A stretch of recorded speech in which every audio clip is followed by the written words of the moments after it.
Hi, I'm Kathy from Short Film Edits. I'm here with Andy Lee for an interview today. How are you? Hi, Kathy. Nice meeting you again. You too again, yes. Um, could we start this with you telling us a little bit about you? Sure. My name is Andy Lee. I'm a director. I'm a filmmaker. So I'm also a producer and editor. But now my main job is I direct. That's Yeah. also my main passion. And I've done over 20 vertical series as a director. And before that, I did a bunch of short films. I directed documentaries. So my background is I graduated from USC Film School in 2022 from their graduate program, and my focus was in directing. Yes. Mm, that's Yeah. so So good. that's a That, little bit about me. yeah, and you've been really busy this year so far as well, which is fantastic. Yes. Yeah. Yes. All right. When approaching a new project, do you begin with the theme, the character, or the visual language? Mm.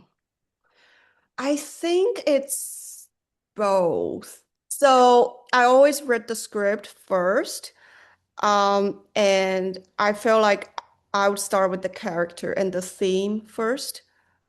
Like, is it like a YA story? Is it like a female-driven story? Like, is it like a rom-com?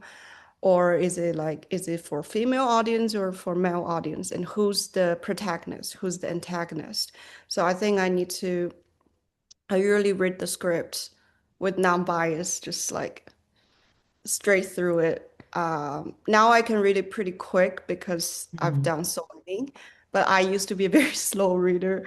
So I read the script first, then I get to know the story, and then I start to sit down and make my lookbook, the director's lookbook. That's when I really dive into the visual language.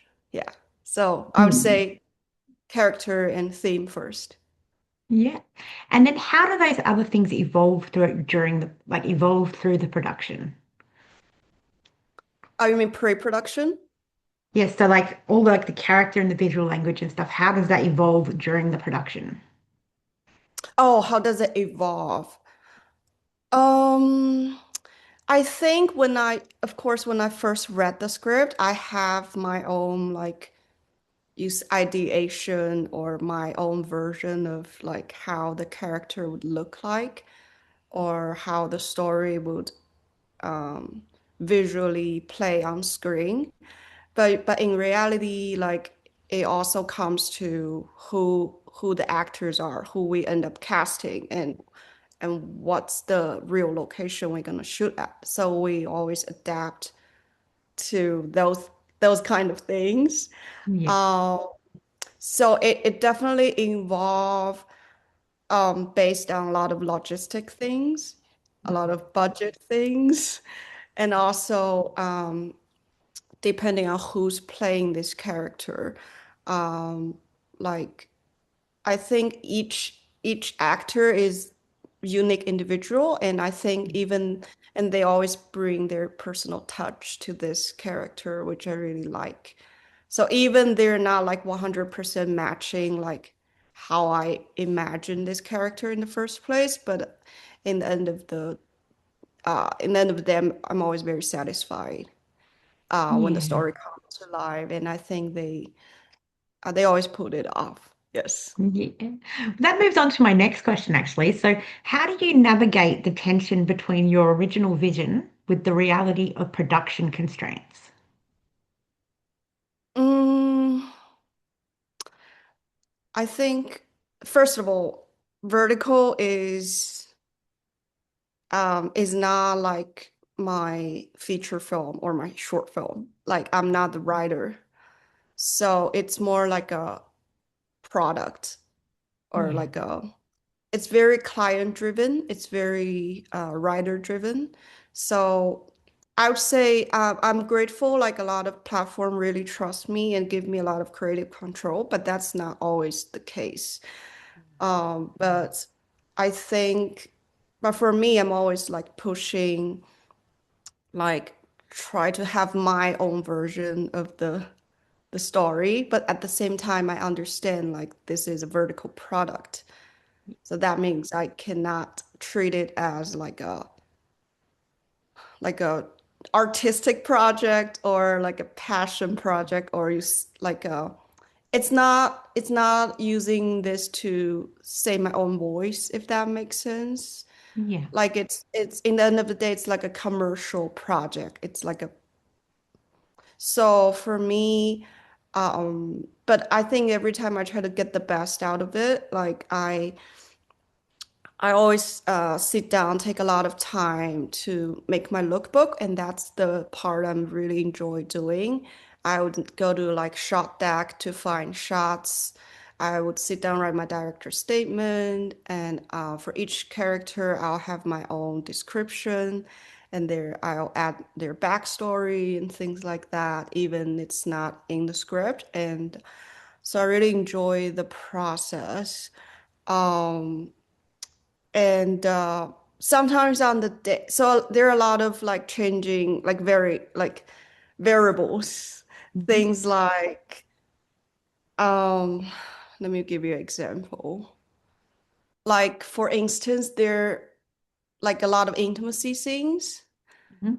Um, and in the script, they're very, very steamy and they're like Mm. or visually, I have my own vision of how to shoot it in like a very tasteful way, like very steamy way, but also very tasteful. But in the end of the day, it depends on who the actors, what their boundaries are.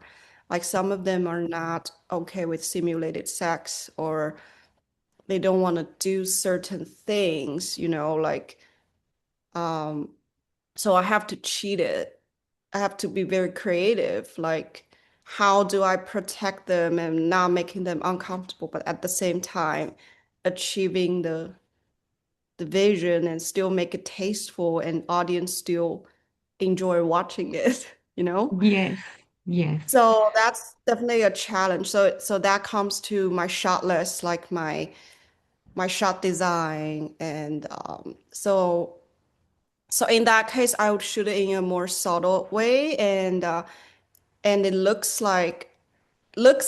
steamy, but like Mhm. when we actually shoot it, it's actually very easy for the actor, if that makes sense.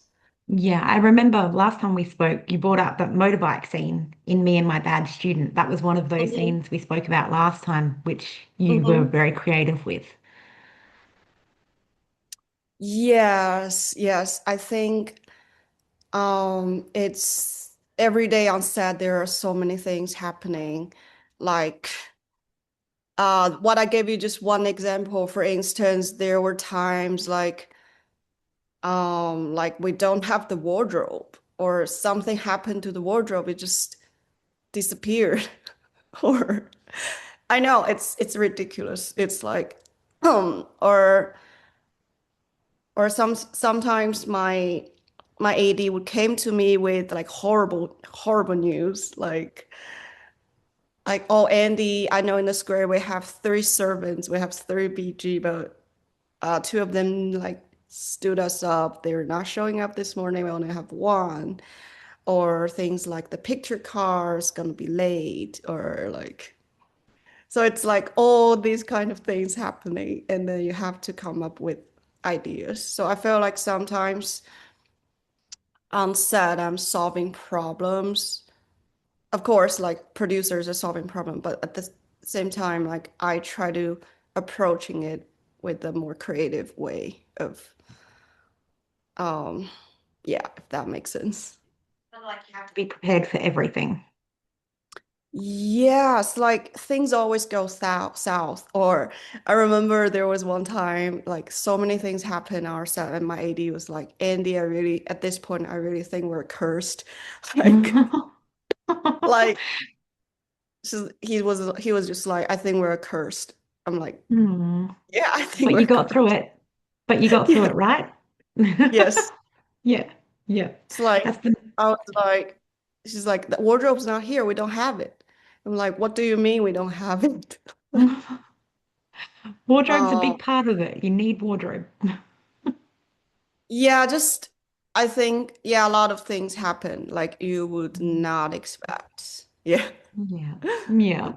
Ugh. Challenging for sure. Challenging. All right.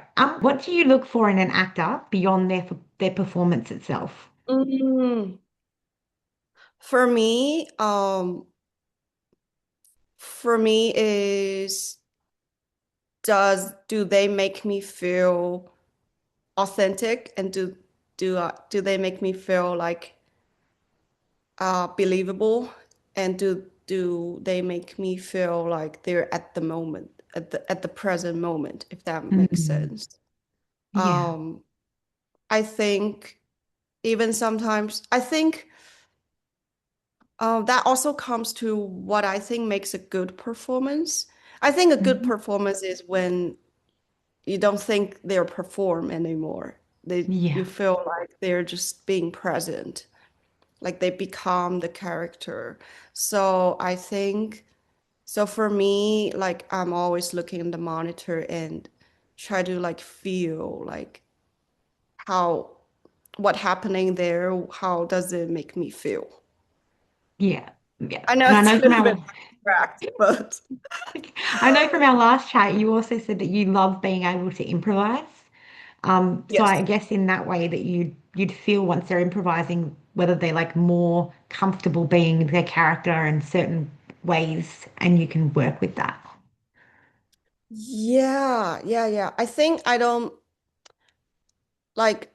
care about if they stay to the books, Mm, or they have to say exactly what the script says. I don't care. I know uh only when clients was like you have to say exactly as the script says. mm, But to me, whatever they feel natural to say yeah, it. yeah, Um, especially, like there are like challenging things like not just two people sitting on the couch and talk. Like, for instance, I just shot a scene with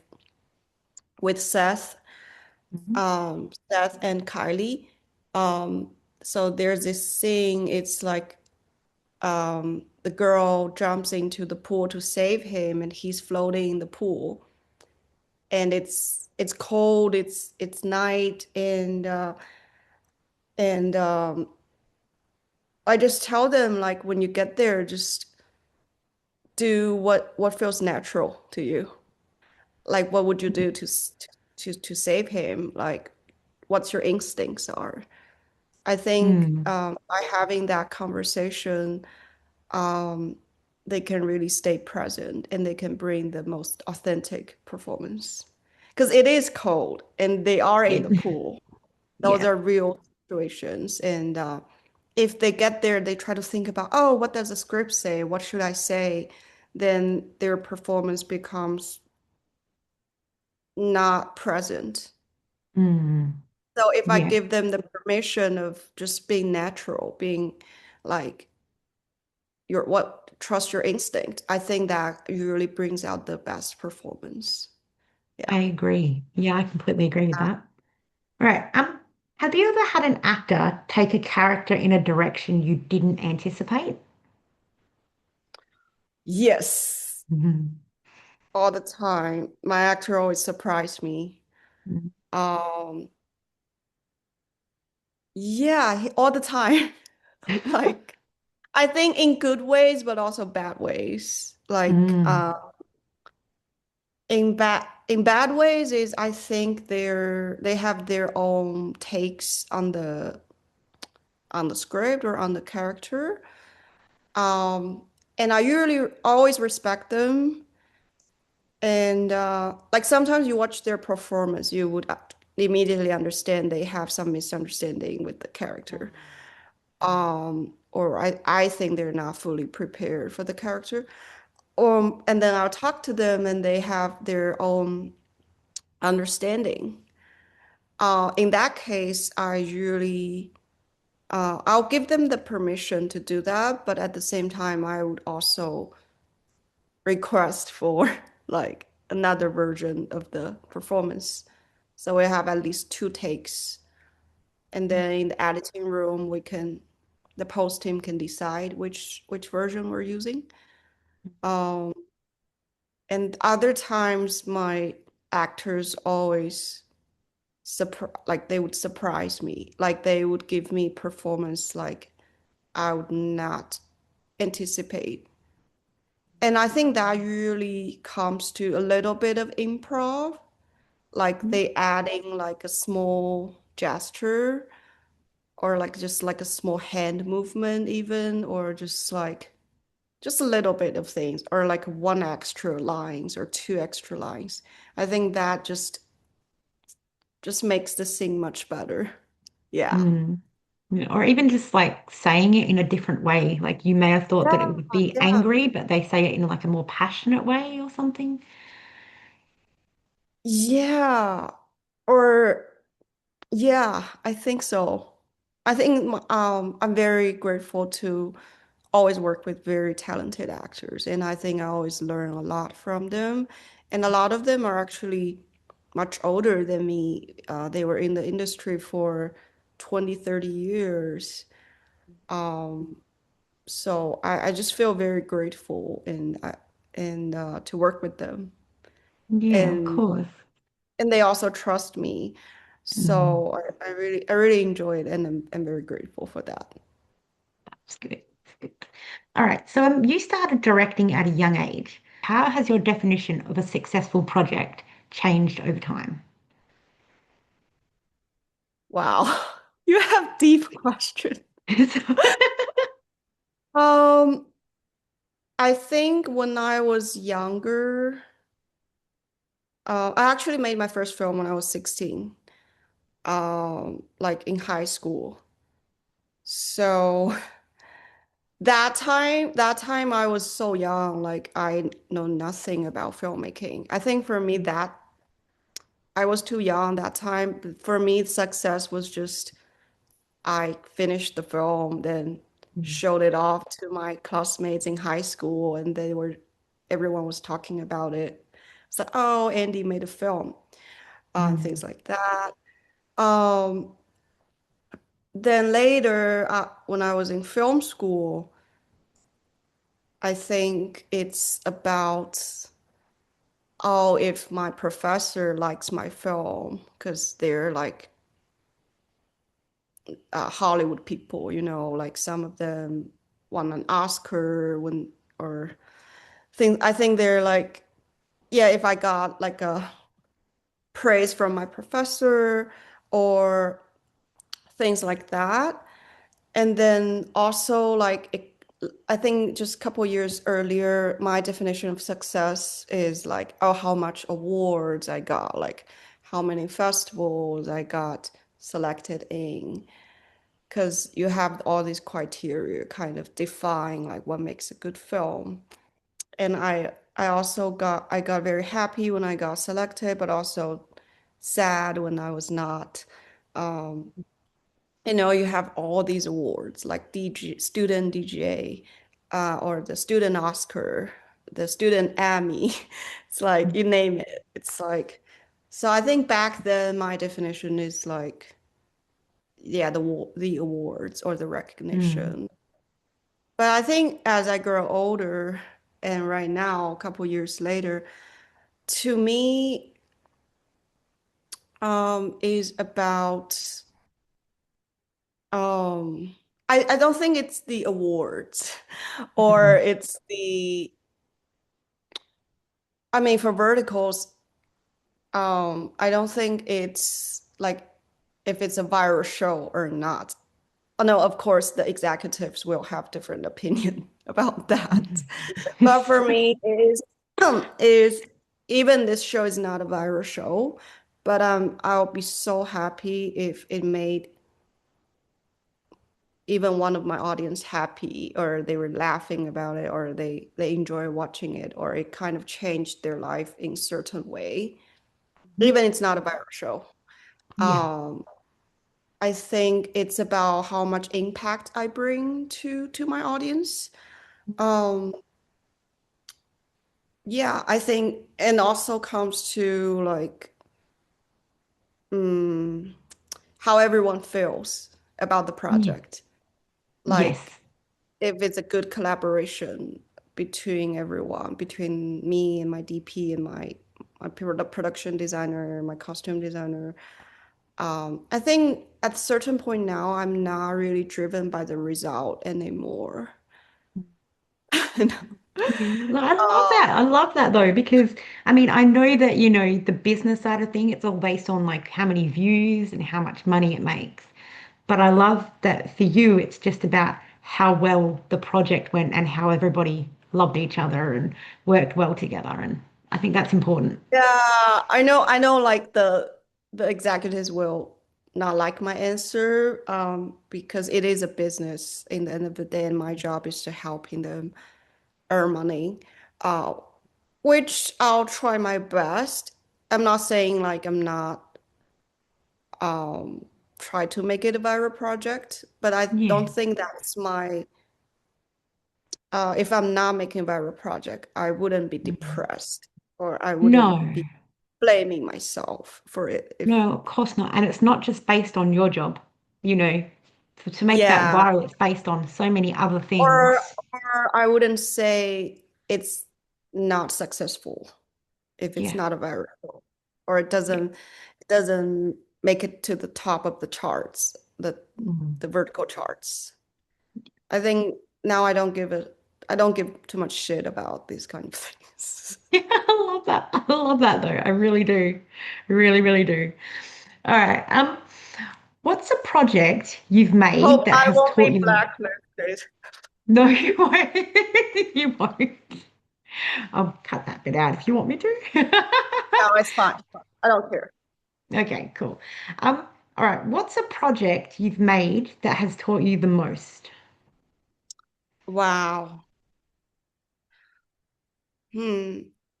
That's a hard question. I feel they all taught me in different ways. Um, um, I think I don't know. That's okay. I That's think all right. I don't have like a single one because I feel like every project is different. Every one has different level of difficulty. Or sometimes after I wrap one, I was like, oh, this is the most difficult one. Then next month I did another one and I already forgot about the one before. Yeah. Yeah. I guess you could So take bits and pieces from every project to the next one. yes. And I think overall I'm always learning. I think it's like always telling myself I should be more prepared, like don't take it for granted and don't like think, oh, you've done over 20 projects, then you don't have to be seriously prepare or not putting your time and effort because you've done so much. And so I try to treat each project as like a new challenge. Mm. Uh, yeah, And it can bring the unexpected. Every project will bring something different. for sure, for sure. And it's not always with the same team. It's like different production companies. Sometimes it's yeah, the teams are always different. Yeah. Yeah. I'm always Yeah. meeting new people. Yeah. Yeah. Well, that's good. That's good. Okay. How do you protect your creative instincts from external expectations? Hmm. It's a great question. I think um it's easier said than done, of course. Hmm. Like especially when you're on set, there's so many pressure. Um Pressure from AD, from client, from just all the difficulties or the variables or the unforeseen circumstances.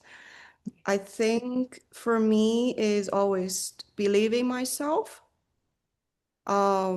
I think a lot of time I was like, why would they pick me to be the director? Like I feel like I'm not that good. A lot of time I was like that. And then um and there are always different opinions from everywhere. Like I think like everyone has their own version of the script of the scene. Yeah.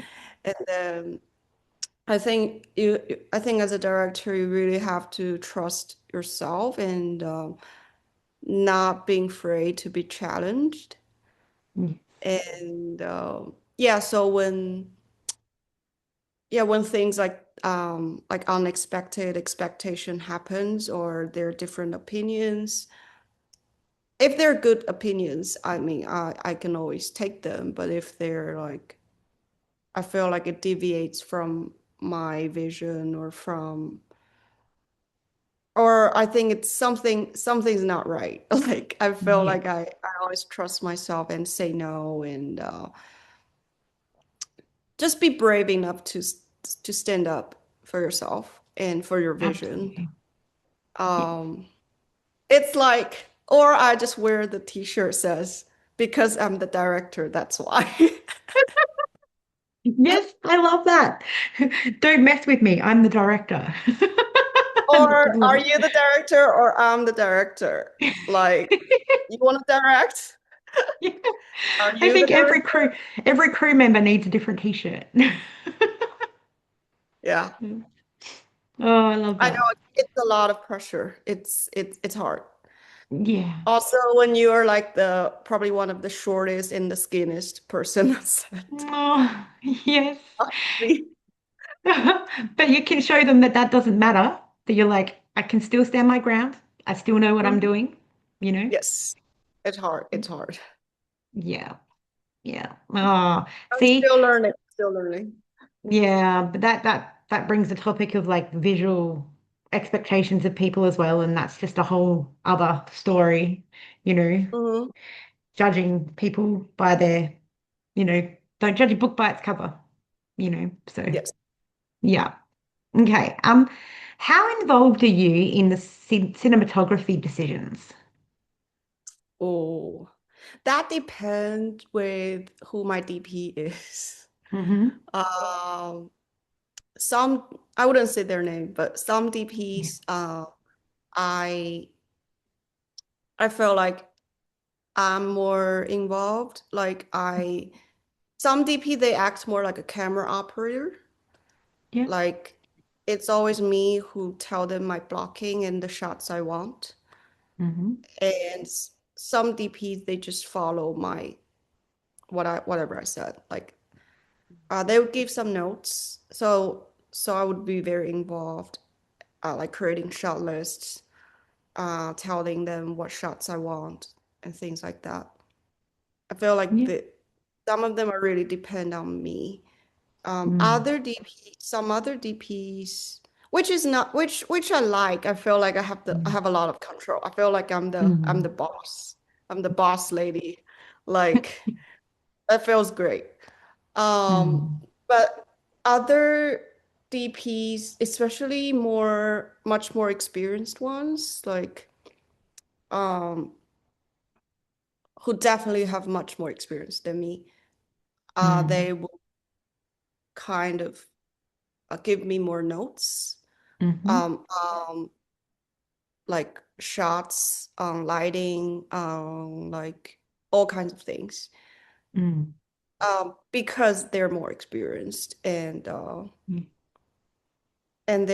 also there are DP who have maybe similar experience as me who just recently graduate from film school. I feel the collaboration is more equal. Like I think overall I like more collaborative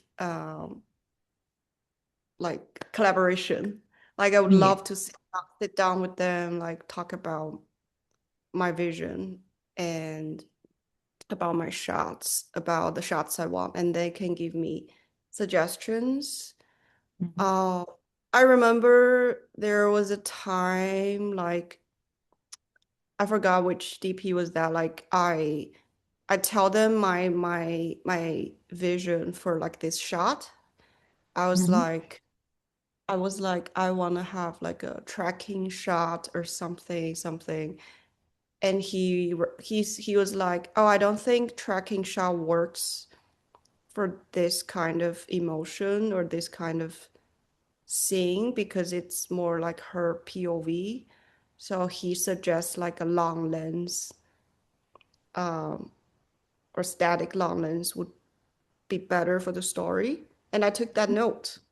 Yeah. Yeah. And they would make, I think good DPs really try to give suggestions, and they know their shots serve the story. Mm, yeah. Like And you not learn a because lot from that too. yes, yes. Because I was just like, oh, a tracking shot looks great. Like it's like a long take. It's like so cool. But he's like, oh, why would you use the tracking shot in this scenario? It doesn't make sense. It's you should use like a long lens and things like that. And I learned a lot from that. Yeah, because I Yeah. think this he really thinks about how the shots design serves the story. And I really Mm, appreciate that. And I really appreciate he telling me that. So, yeah. so I like that conversation. Yeah. Yeah. No, it's good. And It's I good. It's was and I helpful. was like, yeah, you're right. You're right. Yeah, let's do it. Mm. Yeah. And then you'll Yeah. remember that the next time you go onto a set going, I think it's this way, but wait a minute, I learnt this from that person and let's try Yeah. this. So Yeah. yeah, love that. Love that. Mm-hmm. Okay. What kind of stories do you feel are currently missing from this industry that you want to explore? Mm,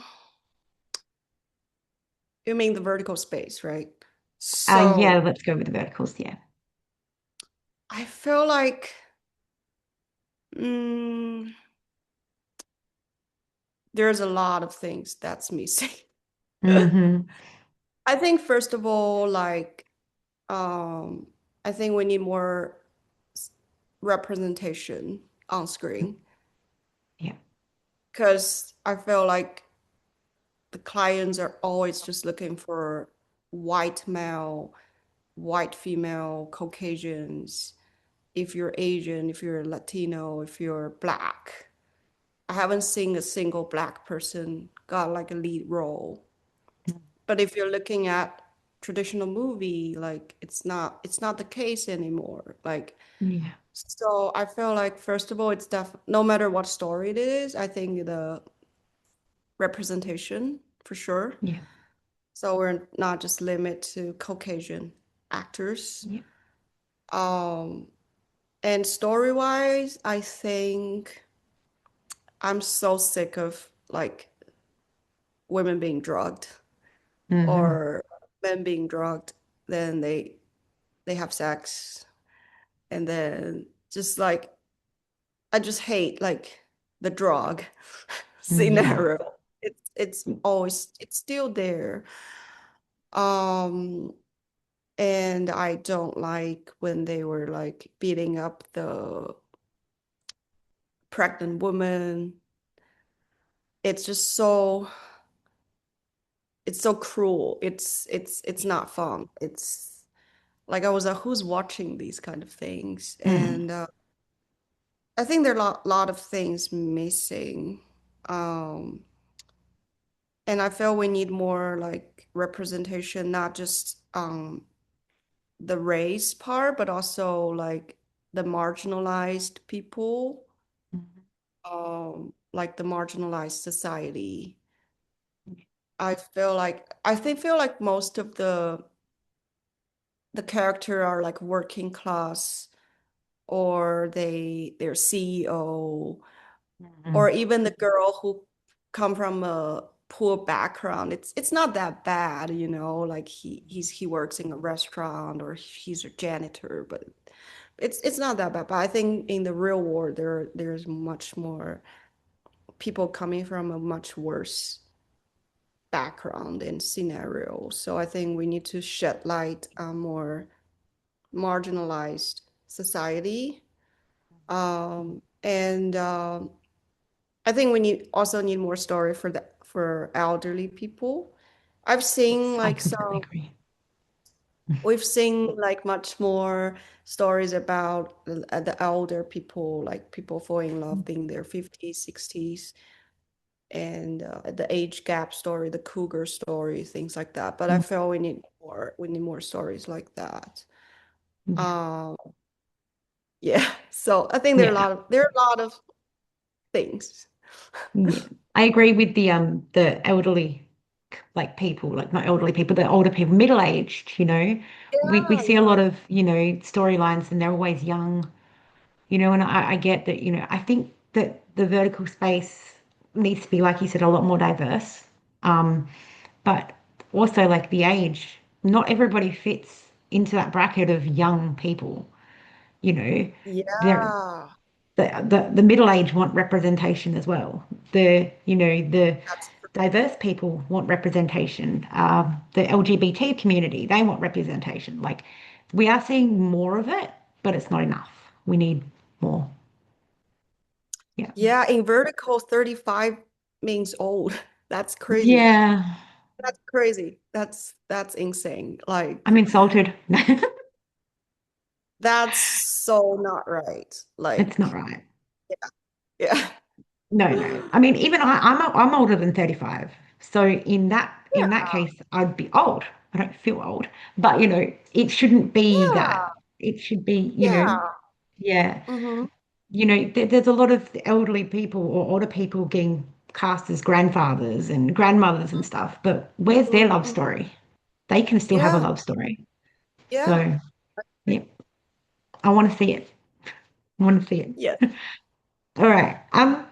How do you approach pacing differently in short films versus series formats?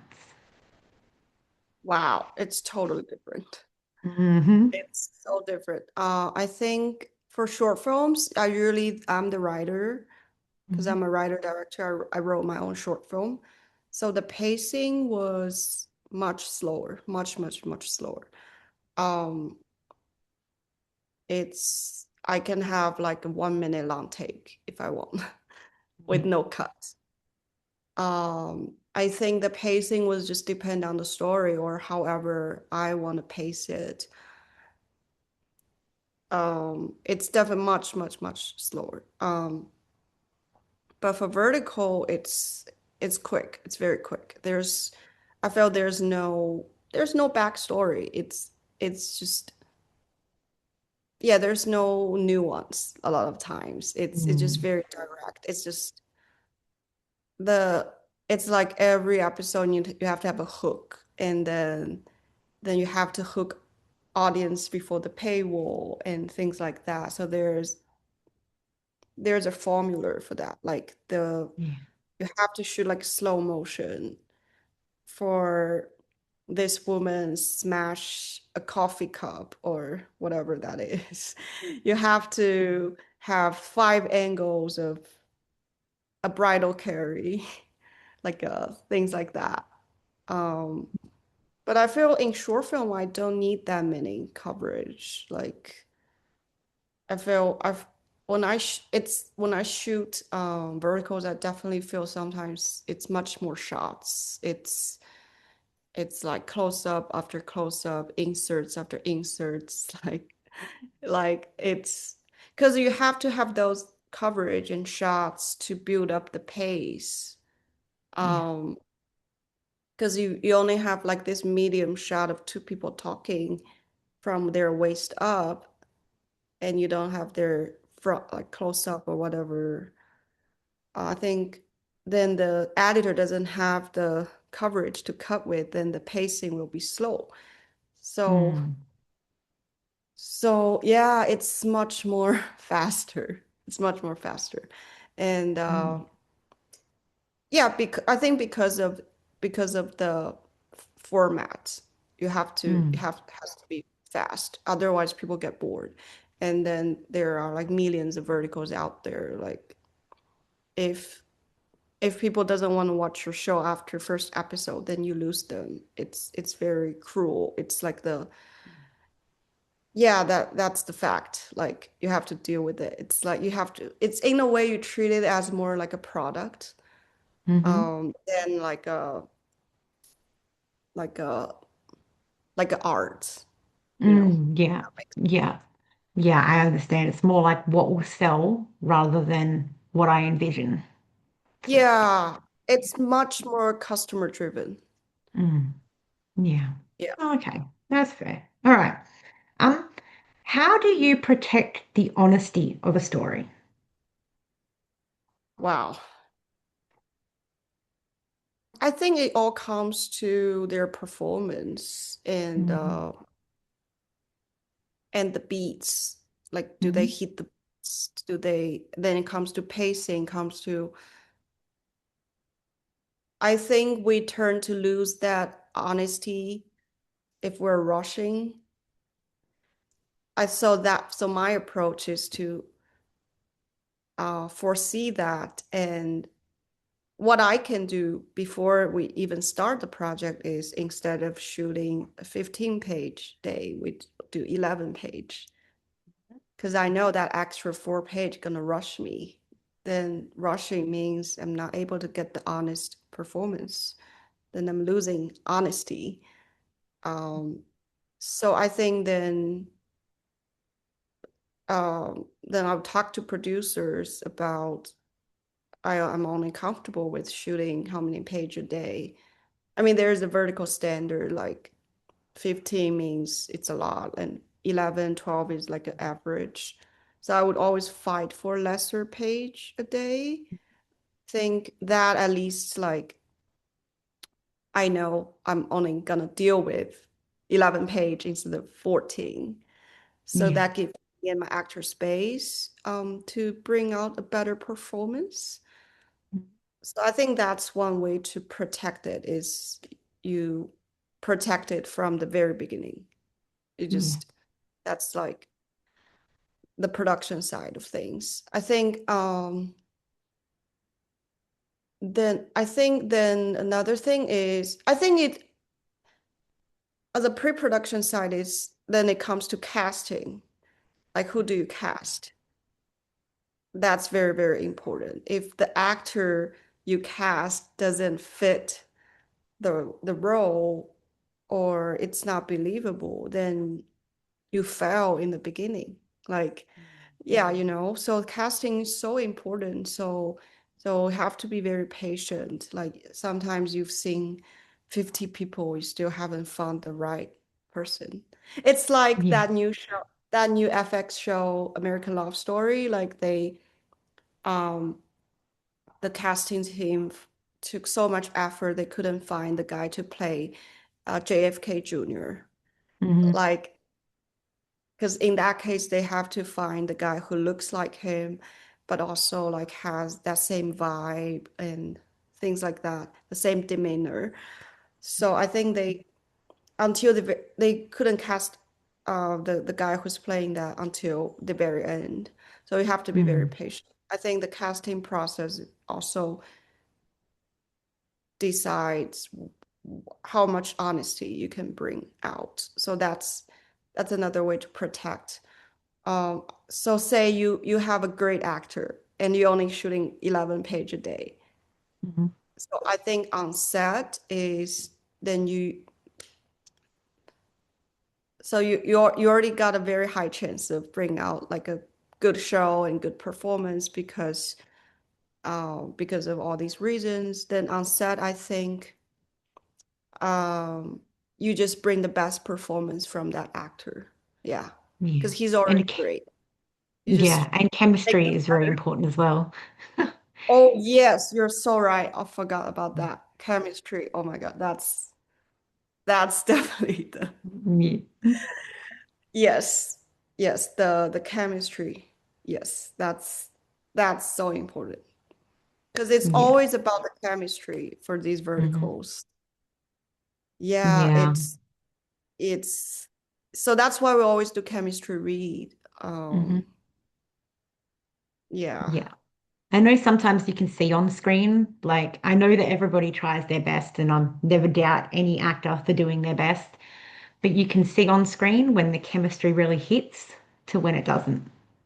Yes, because Mm. if they don't have chemistry, they don't feel like they're their kissing is not believable, their intimacy are not believable. Like you, Yeah.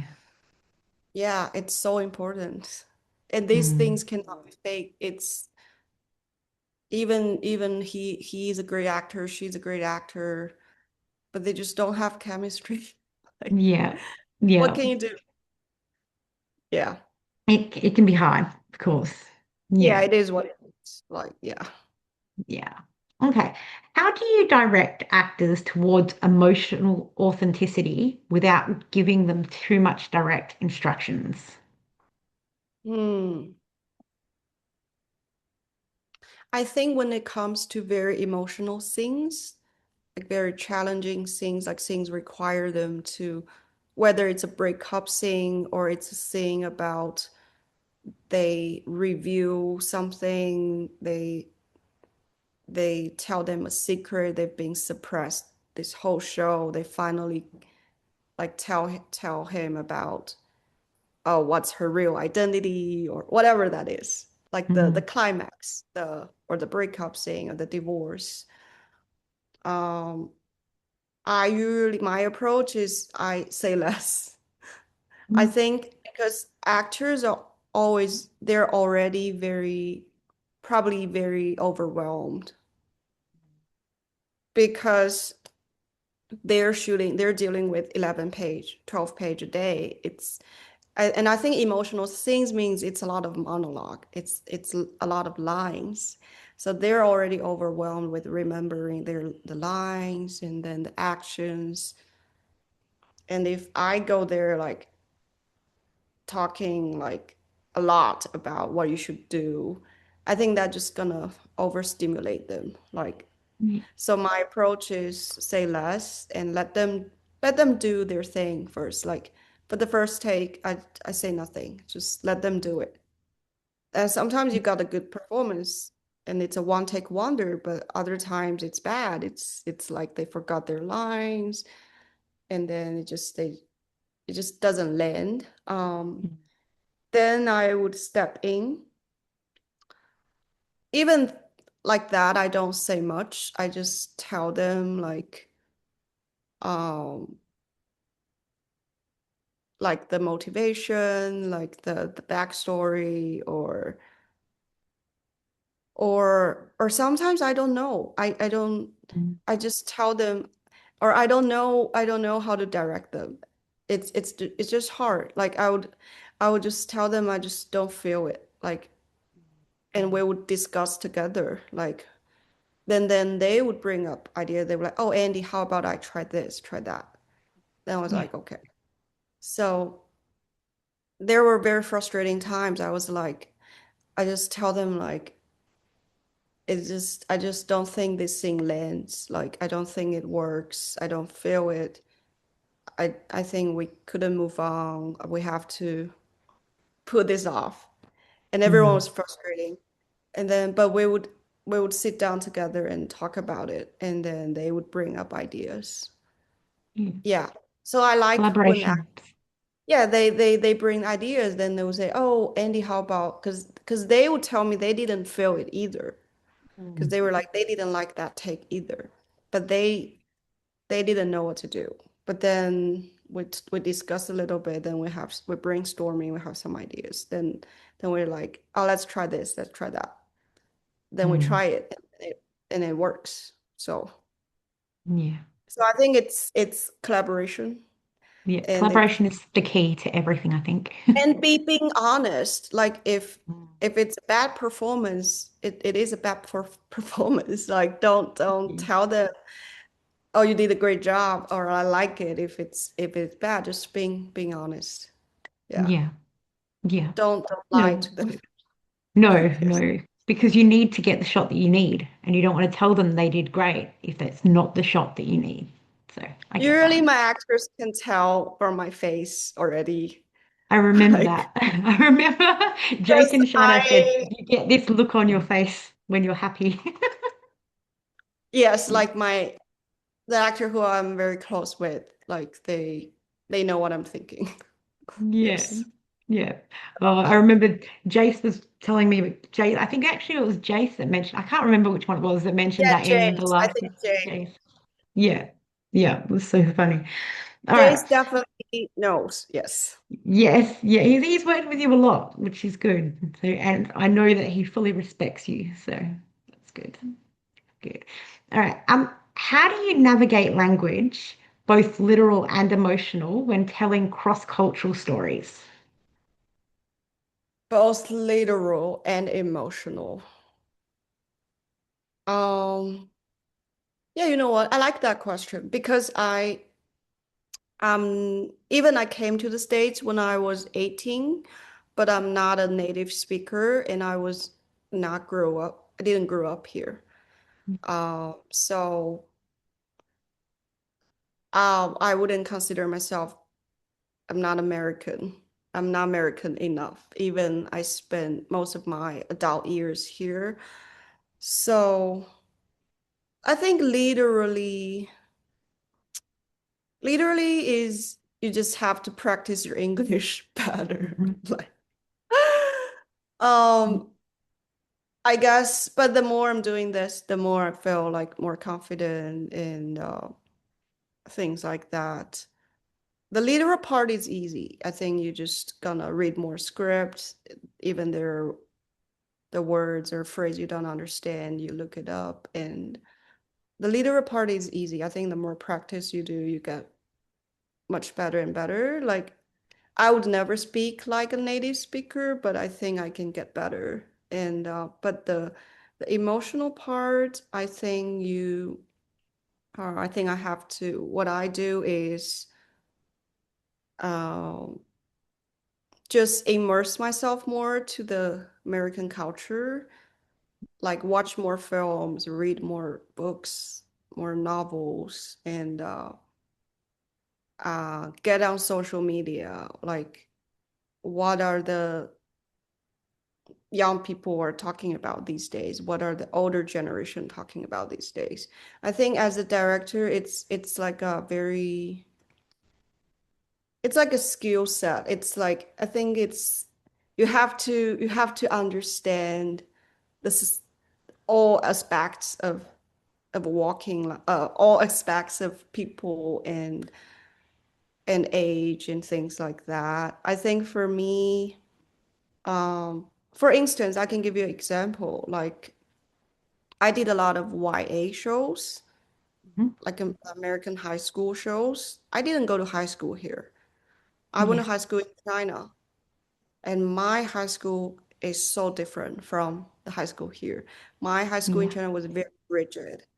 We have to wear uniform, like no one is allowed to date, to have a girlfriend, a boyfriend. That's like a taboo thing. Like Oh, every day, what we do was just like test. right. Okay. And it's very rigid. It's not fun. Like not compared to here, it's like, very fun. Like, Mhm. um, so I knew you can say I knew nothing about American high school here. All I learned is from movies, Yeah. from other TV shows, from talking to my friends. Um, and I have to do more research. Yeah, I think it comes to do research. If I'm not familiar with something, I do research um, and watch more movies and things Mm. like that. Just get myself familiar. Yeah, so Mm. I know I knew nothing about American high school here. Well, I mean, Yeah, I'm sure that's but I different did to so even many YA Australia. shows. Yeah, so different. Yeah. I mean, even high school here, we wear uniforms, so we don't have, just free dress.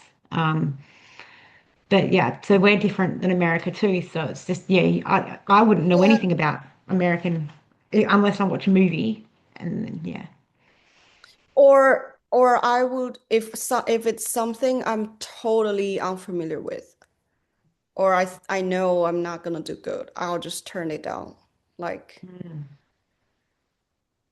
I mean, I went to college here. I remember I once turned down a project that's just about sorority and fraternity. Like I just that those type of thing just not my jam. Like Mm. I know nothing about sorority. So I knew like I couldn't put it off. Yeah. So I But just it's turned good it to down. recognize that. It's good to recognize that and say, Yeah, no, I'm not the best fit for this story. You're better off going with no. somebody else. Yeah. No, Yes. I get that. Get that. All right. How do you decide what not to show the audience? Hmm. What not to show? Oh, um, I think things that are just so wrong, like ethically wrong, or it's just wrong in any capacity. Like, mm, yeah, I think, mm, yeah, I think, like for instance, a lot of, yeah, some very challenging things, like assault things, um, or like a pregnant woman being beaten up, or things like that. Like when you shoot it, you wouldn't want to go too extreme. Like you want to shoot it in a way that's more friendly, more subtle to the audience. It's not very graphic, and you know what I mean. So it's not. So I try to prevent it. So I don't want to show that to audience because I know it's bad. It's bad for audience. It's bad for what if their kids see it? Like, Yeah. Yeah. yeah, you just prevent shooting things like that. Or I personally don't like male gaze. Like Hmm. like we've seen so many in Hollywood movies. Why I think vertical we should switch that. It should be more female gaze instead of male gaze. So it's in, so I don't like shots like you just staring at like a woman's breasts or staring at like a body parts of a woman. And so I would avoid showing audience that or even shooting that in the first place. Mm. So if that Okay. answers your question. Sorry. So do you mean like when you say male gaze, I mean like if you're staring at a woman from a distance for like a long period of time or something? Is that what you mean? Yeah, like in Hollywood movies, like it's always like when the the women spy show up, it's like you tilt up from their foot to their Mm. toe, to their breast, to their face. It's like a nice review. That's kind of mimic how a man would staring at a woman Mm. or like scanning scanning the woman. Yeah. Um, Yeah. I'm not saying it's wrong or right. Uh, of course, like all or most men are doing that. I just don't want to advance that Hmm. Yeah. or more in my show, if that makes sense. Yeah. No, Uh, it does. It does. yeah, yeah, Yeah. yeah. No, I So agree. yeah, I just, you know what I mean. I Yeah. do. I do So know what you just mean. things like that. So I think it's whose perspective is that? Whose point of view you're telling your story from? Mm. That's very important. Yeah. Yeah. Yeah. Absolutely. Okay. What part of filmmaking still surprises you? What part of filmmaking? Um, Surprise. Mm, I think a lot of parts. Hmm. But I can give you an example is I think post-production, like editing. I think a lot of people just it's always overlooked, and it's always being, yeah, overlooked by people. Because many times I was watching the cuts, I realized they were not end up using the shots, the best take or the best shots or the shots that intended to be used. Um, so I think as a director and as producer or whoever's making decision have to be very more responsible Yeah. um, for things like that, just pushing the editors more, especially for verticals. Like they're good people, they're good editor, but it's moving so fast. Like they probably editing 10 projects at the same time. So Yeah. sometimes I think editing is so overlooked, and then so you have to be more rigid. You have to giving them notes more. You have to make sure like the shots you got on set, the best take you got end up being used. Otherwise it's all wasted, you know, Yeah. and that's horrible. It is. The Yeah. so I feel like I was surprised a lot of time, like when I was watching the cuts, I realized it's either so bad. I was like, yeah, like it's always because they didn't end up using the shots we did, or something else. Yeah.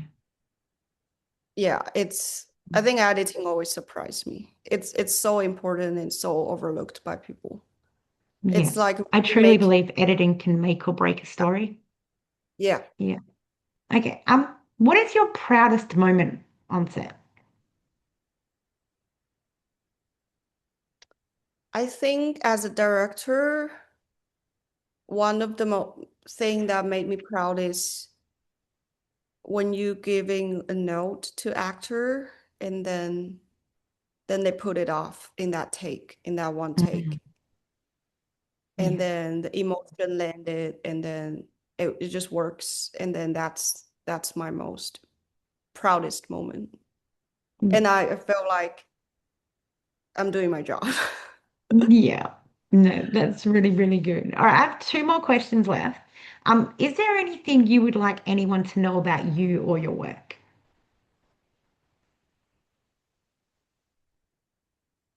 I can share something fun about myself. Like Yeah. I actually learned martial arts when I was a kid.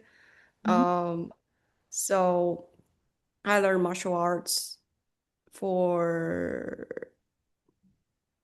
I started when I was 6. And I was keep practicing. So while the other kids were doing ballet or dancing or whatever, I was doing martial arts. I think that was so cool. Yeah. So then I practiced for until I was 13, I think, until like middle school, I got so busy. But I think why I'm sharing that because I think martial arts taught me preserve. How do you pronounce that? Like being very perseverance. I forgot. Perseverance? Perseverance. Perseverance? Yes. Sorry. I don't even know if I said that correctly. Perseverance. Is it the way to do it Pers for? Perseverance. yes, whatever that is. You know what I mean. I do. Taught me to, yeah, a lot of things. And also it's useful to me as a director because Mm, I mean, I have my stunt guy or woman there, but because I studied martial arts, it's in my blood. So a lot of times I can help with stunts and stuff, or yeah. I can tell if it's good or bad. So I think Mm. that's pretty cool. It's something I want to share. That's Um, very cool. Yeah. I love that. and my work, aside from Vertical, I'm actually writing my feature film right now. I'm Mm. also I'm also learning AI filmmaking. Um, but I don't like. AI verticals. Just Mm. I don't like when it comes to like I don't like AI verticals. So I use AI more for like animation and Okay. for commercials or proof of concept or visual effects, things like that. I don't like using AI for real people like dramatic or emotional things. I think real actors always do better. But I think AI is a good tool for if you have great ideas, can have crazy ideas, you can just sit down at home and making something that's in your Mm. head, which is pretty cool, which makes filmmaking more accessible in some way. Mm. So I have like biased feeling towards it. Oh, me too. Um, Me too. yeah, yeah. I think everybody knows by now that I do not like AI. Like Chat GPT, things like that, that's knowledge, which is fine. I think that's Hmm. fine. I don't like AI verticals either. I want them gone. I don't know why we even did that. Like, just get rid of them. Don't like them. But I do believe that it's not going anywhere. Mm, AI is not going anywhere now. But if we can use it to help the people, we should hmm. do that. Like, say like a background or something of Hmm. like, okay, so for me, my favorite genre, which I keep talking about, is sci-fi. I want a Mm, sci-fi vertical. I'm dying for a sci-fi vertical. hmm. A background like that would be, you know, ridiculous to make because the budget Hmm. is, but if we could use AI, something like that for a background, that would be different than actually using it for the characters. So I don't want to take away jobs. Don't take away the Mm, jobs. I will never be happy with an actor getting their job taken from them for a computer. I don't want that. yes. But if we can use it to help them in a way that won't Mm, affect them, mm, I'm kind of okay with that. me too. Mm. Yeah. Yeah. That's Yeah. why I think AI is cool for like animation and Mm. stuff. Mm, yeah, but for like real people, real performance, no. Yeah. I mean, we've got No. CGI and everything, and of course that's great. Disney films and stuff with CGI and, things like that. Of course, as long as you're not trying to pull it off to be a real person, you Yes. know, and that's the I would never line. want to make my feature film using AI. I want to shoot with real people, real Mhm. locations. Yeah. Yeah. I agree. All right. Last question. When people look back at your work, what do you hope they feel more than anything else?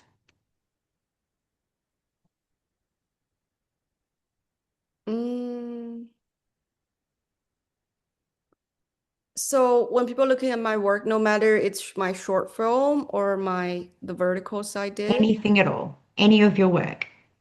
I just I just hope they enjoy it. I just hope they don't feel alone or they feel their story or some of their feelings or some of whatever they encountered in their life. They don't feel alone. I, Yeah. um, if if they find any kind of coincidence or shadows of their life in my work, Hmm.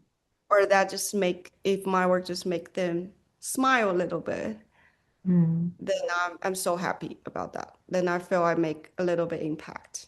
Yeah. Yeah. No, that's great. I love that. Well, thank you so much for having this interview with me today. I appreciate it.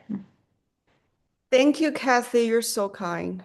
Thank you. Aw, thank you, Andy. Well, you have a good day, and I will talk to you again very, very soon.